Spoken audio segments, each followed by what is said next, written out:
आज हम बात करेंगे एक नए टॉपिक से रिलेटेड एमसीक्यूज़ की, फाइलेरियासिस। फाइलेरियासिस को और क्या कहते हैं, अगर आपको याद हो तो इस डिजीज़ को हम और क्या कहते हैं, elephant foot disease. Elephant foot disease कहते हैं क्यों? क्योंकि इसमें जो पैर होता है, जो लिम्स होते हैं वो कैसे हो जाते हैं, सॉलो कर जाते हैं, स्वॉलन हो जाते हैं। स्वॉलन हो जाते हैं, उनकी लिम्फेटिक्स सॉलो कर जाती है, क्योंकि वर्म क्या होता है, जो लिम्फेटिक वेसल्स होती है उनके अंदर रहने लगता है। तो स्टार्ट करते हैं। पहला एमसीक्यू है हमारा, what is the causative agent of filariasis. तो जो फाइलेरियासिस होता है उसको करने वाला जो ऑर्गेनिज्म होता है वो कौन होता है? Filarial worm, bacteria, virus, protozoa. कौन होता है? फाइलेरियल वर्म होता है। कौन सा फाइलेरियल वर्म होता है? तो ये 3 तरीके की स्पीसीज से होता है, ठीक है। तो एक तो ये होता है, सबसे मेन जो है इसका वो क्या है, बुकेरिया वैनक्रफ्टाई। बुकेरिया वैनक्रफ्टाई बुर्जिया मलाई से भी होता है, बुर्जिया मलाई। और एक और स्पीसीज होती है बुर्जिया टिमोरी, उससे भी होता है। लेकिन सबसे मेन स्पीसीज क्या है, बुकेरिया वैनक्रफ्टाई। ये सबसे मेन स्पीसीज होती है जिससे जो हमारा फाइलेरिया होता है वो होता है।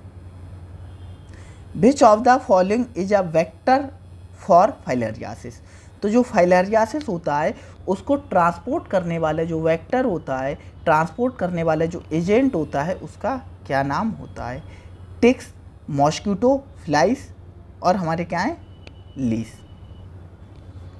तो ये जो बीमारी होती है वो ट्रांसपोर्ट होती है, इसका वेक्टर होता है वो कौन होता है? एक मॉस्किटो होता है, ठीक है, मॉस्किटो। और मेनली कौन सा मॉस्किटो होता है? क्यूलेक्स मॉस्किटो होता है, ठीक है। एनाफ्लीस से भी होता है, ये फैलता है, मैंसोनिया से भी फैलता है, लेकिन मेन हमारा क्या होता है, क्यूलेक्स होता है। Which species of mosquito is primarily responsible for transmitting filariasis. तो फाइलेरियासिस को ट्रांसमिट करने के लिए प्राइमरली कौन सी स्पीसीज रिस्पॉन्सिबल होती है? अभी ऊपर हमने पढ़ा है कौन सी होती है, हमारी क्यूलेक्स मॉस्किटो।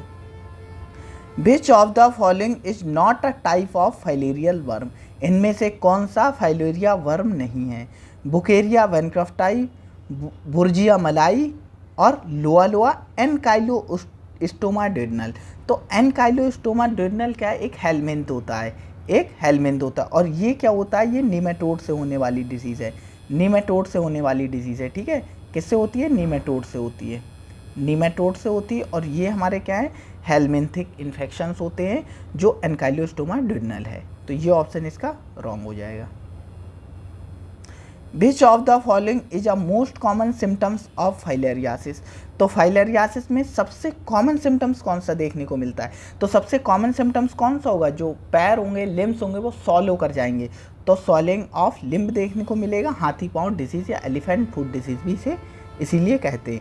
देखने के लिए फीवर भी मिलेगा, ऐसा नहीं है फीवर नहीं मिलेगा, फीवर भी मिलेगा, लेकिन मेन कंप्लेन होती है swelling of limbs. Which of the following disease is also known as elephantiasis. तो इसे एलिफेंटियासिस भी कहते हैं, फाइलेरियासिस भी कहते हैं, एलिफेंट फुट डिजीज़ भी कहते हैं। तो ये सब किसके नाम है? फाइलेरियासिस के नाम है। Which of the following is a diagnostic test for filariasis. तो फाइलेरियासिस के लिए डायग्नोस्टिक टेस्ट कौन सा होता है? डायग्नोस्टिक टेस्ट होता है इसके लिए हमारा जो ब्लड स्मीयर होता है, ये डायग्नोस्टिक टेस्ट होता है। डायग्नोस्टिक टेस्ट क्या होता है? ब्लड स्मीयर होता है। फिर भी क्योंकि इसके जो ब्लड स्मीयर में हम क्या देखते हैं, माइक्रोफाइलेरिया को देखते हैं, माइक्रोफाइलेरिया को हम क्या करते हैं, एग्जामिन करते हैं। डिफरेंट स्पीसीज के माइक्रोफाइलेरिया को एग्जामिन करते हैं। लेकिन फिर ऑप्शन देख लेते हैं क्या दिया है इन्होंने, ब्लड स्मीयर ही दिया है। What is the incubation period of filariasis after mosquito bite? Mosquito के बाइट करने के बाद इंक्यूबेशन पीरियड कितना होता है? मीन्स इंक्यूबेशन पीरियड का क्या होता है कि कितने दिन बाद सिम्टम्स आने लगेंगे।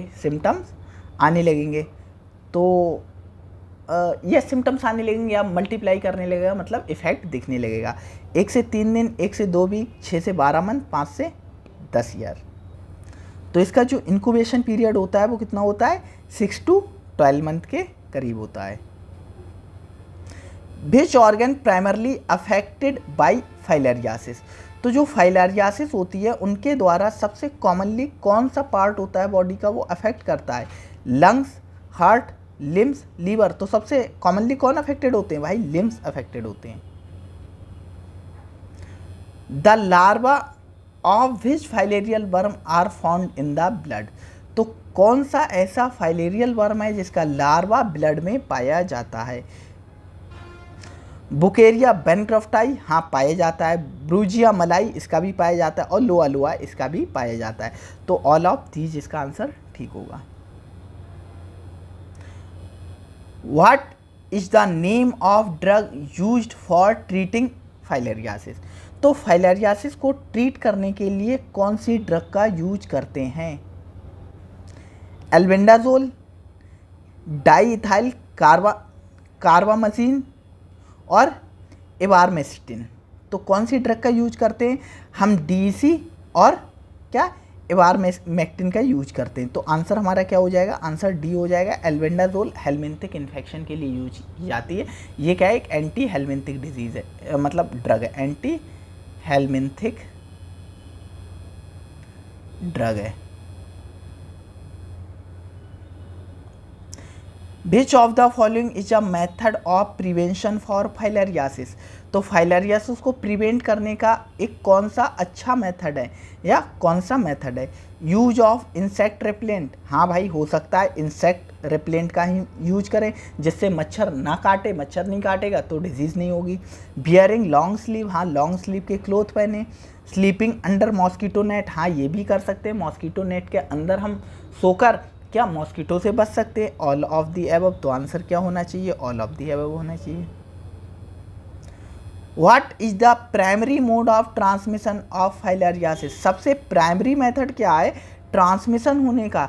एक पर्सन से दूसरे पर्सन में, या मतलब कैसे एक जगह से दूसरी जगह ट्रांसफर होती है हमारी फाइलेरियासिस। तो कैसे होती है भाई? मॉस्किटो के बाइट करने से होती है। Airborne, waterborne, mosquito bite, direct contact. तो किससे होती है? मॉस्किटो से होती है।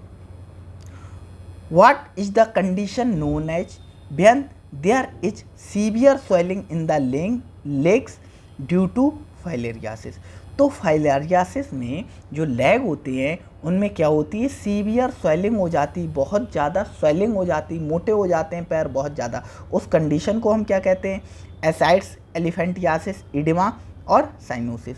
तो हम क्या कहते हैं? एलिफेंटियासिस कहते हैं। देखो इडिमा में भी पैरों में स्वेलिंग होती लेकिन इतनी नहीं होती है जितनी एलिफेंटियासिस में हो जाती है। Which of the following is a common complication of filariasis. तो फाइलेरियासिस की कॉमन कॉम्प्लिकेशन क्या है? Chronic lymphoedema, severe diarrhoea, severe headache, shortness of breath. तो क्या होगा भाई? क्रोनिक लिम्फ इडमा होगा, क्योंकि लिम्फेटिक वेसल में क्या होगा? फ्लूइड डिपॉजिट होने लगेगा और उन्हीं लिम्फेटिक वेसल में क्या होता है? जो हमारा वर्म होता है, फाइलेरियल वर्म होता है, वो वहीं पर रहता है। तो इसीलिए क्या होगा? लिम्फ इडमा होगा। Which of the following is a treatment of choice for filariasis in endemic area? Endemic area का मतलब क्या होता है? जैसे कोई डिसीज़ है एक पर्टिकुलर जगह पर ही होती है, कोई एक डिसीज़ है जो एक पर्टिकुलर जगह पर ही होती है। जैसे मेनली एंडेमिक एक डिसीज़ का नाम बता रहे हैं, जैसे बहुत सारी डिसीज़ हैं, जैसे एंडेमिक जैसे एंडेमिक तुमने सुना होगा जापानीज एनसेफेलाइटिस। कहाँ? ये बिहार और गोरखपुर के एरिया में काफ़ी होता है। बिहार और गोरखपुर के एरिया में, बिहार के एरिया में क्या होता है? बहुत ज़्यादा होता है जापानीज एनसेफेलाइटिस बहुत ज़्यादा होता है। ठीक है, तो ये क्या है? एक एंडेमिक डिजीज़ है इन एरिया के लिए, गोरखपुर बिहार इस बेल्ट के लिए, उत्तरांचल वाली के लिए ये क्या है? एक एंडेमिक डिजीज़ हो गई।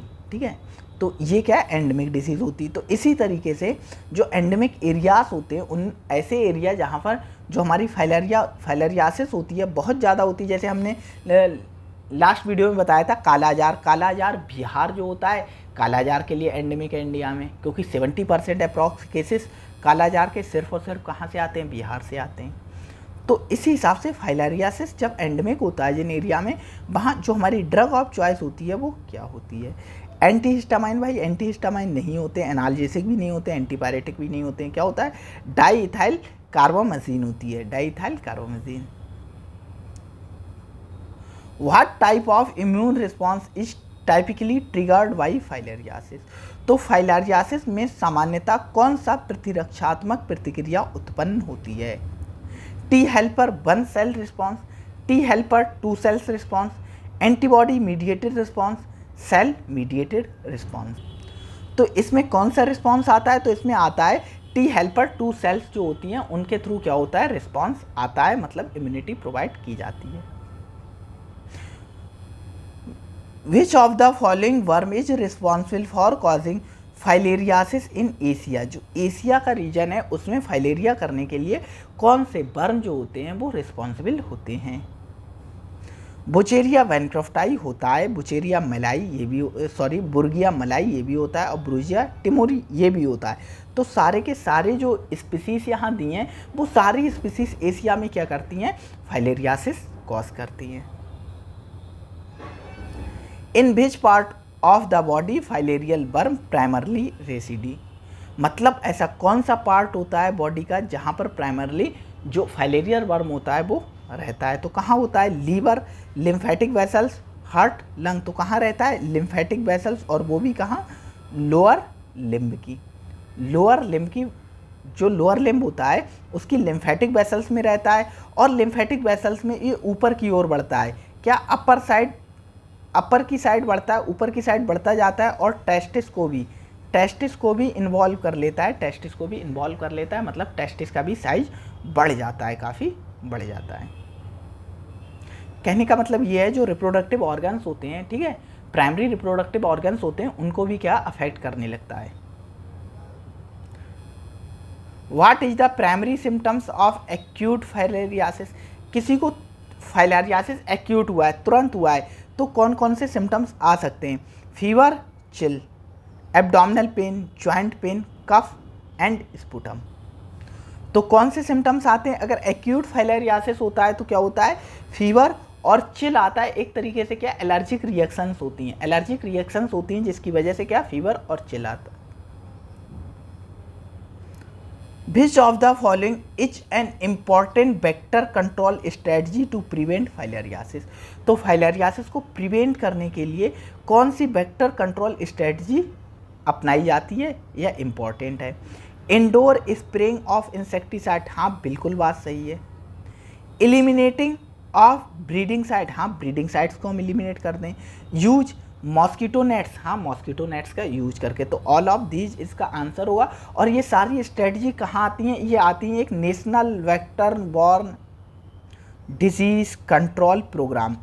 ये क्या है? National vector borne disease control programme. ये एक प्रोग्राम है जिसके थ्रू सारी जो डिजीज़ेज हैं वेक्टर वाली उन सबको कंट्रोल किया जाता है, उन सारी डिजीज़ को कंट्रोल किया जाता है। तो ये भी एमसीक्यू आ सकता है कि कौन से प्रोग्राम के थ्रू हम क्या करते हैं, फाइलेरिया के वेक्टर को प्रिवेंट करते हैं। तो national vector borne disease control programme, ये आपको पता होना चाहिए। What is the recommended therapy for lymphatic filariasis? तो लिम्फेटिक फाइलेरियासिस के लिए रिकमेंडेड थेरेपी कौन सी है? तो भाई क्या देते हैं हम? डीईसी देते हैं भाई, डीईसी देते हैं, कुछ सोचना ही नहीं है। Which of the following not a symptoms of chronic filariasis? तो क्रोनिक फाइलेरियासिस का सिम्टम्स नहीं है। तो कौन सा नहीं है? लिम्फीडिमा ऑफ एलिफेंटियासिस, फीवर और हाइड्रोसील। देखो हमने अभी बताया टेस्टिस का इन्वॉल्व होने लगता है, टेस्टिस का साइज बढ़ जाता है, टेस्टिस में फ्लूइड कलेक्शन हो जाता है, उसे ही हाइड्रोसील कहते हैं, उसे ही हाइड्रोसील। लिम्फीडिमा भाई क्रोनिक स्टेज में होता है, ठीक है। एलिफेंटियासिस भी होता है, जो फीवर होता है और चिल होता है, ये एक्यूट स्टेज में होता है। एक्यूट स्टेज का मतलब होता है जब सिम्टम्स आना स्टार्ट होते हैं। ये डिजीज़ होती है इसके सिम्टम्स आना स्टार्ट होते हैं तो क्या होता है? फीवर आती है, ठंड लगती है, ठंड लगकर बुखार आता है, फीवर आती है। उसके बाद लंबे टाइम तक जब ये डिजीज़ चलती रहती है तो क्रोनिक स्टेज आती है। जब क्रोनिक स्टेज आती है तो क्या लिम्फीडिमा होता है, एलिफेंटियासिस होता है और हाइड्रोसील भी देखने को मिलती है। How long do filarial worm live in the human body? कितने लंबे समय तक फाइलेरियल वर्म होता है ह्यूमन बॉडी के अंदर रहता है? 1 to 2 year, 5 to 10 year, 10 to 20 year, 20 to 30 year. तो जो फाइलेरियल वर्म होता है वो ह्यूमन बॉडी के अंदर अप्रॉक्स 10 to 20 ईयर्स तक सर्वाइव करता है। Which of the following region most affected by filariasis? तो फाइलेरियासिस जो होती है तो कौन सा ऐसा रीजन है जो सबसे ज़्यादा अफेक्टेड होता है फाइलेरियासिस से? North America, Europe, south east Asia और ऑस्ट्रेलिया। तो कौन सा होता है? दक्षिण पूर्व एशिया जो होता है, साउथ ईस्ट एशिया होता है, वहाँ कॉमनली जो हमारा फाइलेरिया होता है वो पाई जाती है। What is the common name of Wuchereria bancrofti infection? तो बुकेरिया वैनक्रॉफ्टाई के इन्फेक्शन को हम क्या कहते हैं? लिम्फेटिक फाइलेरियासिस, एलिफेंटियासिस, हाइड्रोसील और रिवर ब्लाइंडनेस। तो हम क्या कहेंगे भाई? लिम्फेटिक फाइलेरियासिस भी कहते हैं, एलिफेंटियासिस भी कहते हैं। इसके दोनों आंसर ठीक होना चाहिए, दोनों आंसर ठीक होना चाहिए। पर लिम्फेटिक फाइलेरियासिस जो माना गया है बुक में, लिम्फेटिक फाइलेरियासिस माना है, लेकिन आंसर दोनों इसके ठीक होंगे। Which of the following is a key preventive measure for filariasis endemic areas? तो जो एंडेमिक एरियाज हैं जहाँ पर फाइलेरियासिस बहुत ज़्यादा होती है, वहाँ हम इसे कैसे रोक सकते हैं? Annual mass drug administration, regular hand washing, use antiviral drug, isolation of infected individuals. तो हम कैसे रोक सकते हैं? तो हम एनुअल मास ड्रग एडमिनिस्ट्रेशन करके रोक सकते हैं। मतलब क्या है कि हम एक साइड से सारे लोगों को क्या दें, जो टैबलेट्स होती हैं हमारी, जो डीईसी की टैबलेट होती हैं वो प्रोवाइड करें। इससे हम क्या करते हैं? रोक सकते हैं। What is the primary mode of transmission of बुकेरिया वैनक्रॉफ्टाई? तो बुकेरिया वैनक्रॉफ्टाई मेनली किससे ट्रांसमिटेड होता है भाई? मॉस्किटो बाइट से होता है। What is the primary method used for diagnosis of filariasis? तो फाइलेरियासिस के डायग्नोसिस के लिए हम प्राइमरी मेथड कौन सा यूज करते हैं? तो प्राइमरी मेथड होता है हमारा ब्लड स्मीयर होता है। ब्लड स्मीयर प्राइमरी मेथड होता है और इसमें हम क्या देखते हैं? माइक्रो जो फाइलेरी होते हैं डिफरेंट स्पीसीज के, वो देखते हैं। माइक्रोफाइलेरी एग्जामिन करते हैं, डिटेक्ट करते हैं उन्हें। और आज का लास्ट क्वेश्चन है question number 30। What is the treatment regimen for mass drug administration of filariasis? अगर फाइलेरियासिस का हम मास ड्रग एडमिनिस्ट्रेशन करा रहे हैं, एक साइड से लोगों में प्रोवाइड कर रहे हैं, तो उसका जो रेजिमेन होगा, मतलब रेजिमेन क्या होता है? एक मतलब कम से कम 2 ड्रग उसमें इंक्लूड हो। रेजिमेन बनाते हैं तो कम से कम 2, 3, 4 ऐसे ड्रग होती हैं, एक साथ इकट्ठी करके वो कॉम्बिनेशन में दी जाती। तो मतलब कौन सा ड्रग रेजिमेन है जो यूज करते हैं मास ड्रग एडमिनिस्ट्रेशन में? तो कौन से यूज करते हैं? हम यूज करते हैं डाई इथाइल कार्बामाजिन और एल्बेंडाजोल। ये फाइलेरियासिस से प्रिवेंट करता है और ये जो हेलमिंथिक इन्फेक्शंस होते हैं उनसे प्रिवेंट करने का काम करता है। तो आंसर हमारा क्या हो जाएगा? बी ठीक हो जाएगा। तो आज की वीडियो में इतना ही था। अगर वीडियो अच्छी लगी हो तो वीडियो को लाइक कीजिएगा, चैनल को सब्सक्राइब कीजिएगा और हमारे साथ जुड़े रहिएगा इसी तरीके की और वीडियोस को पाने के लिए। Thank you.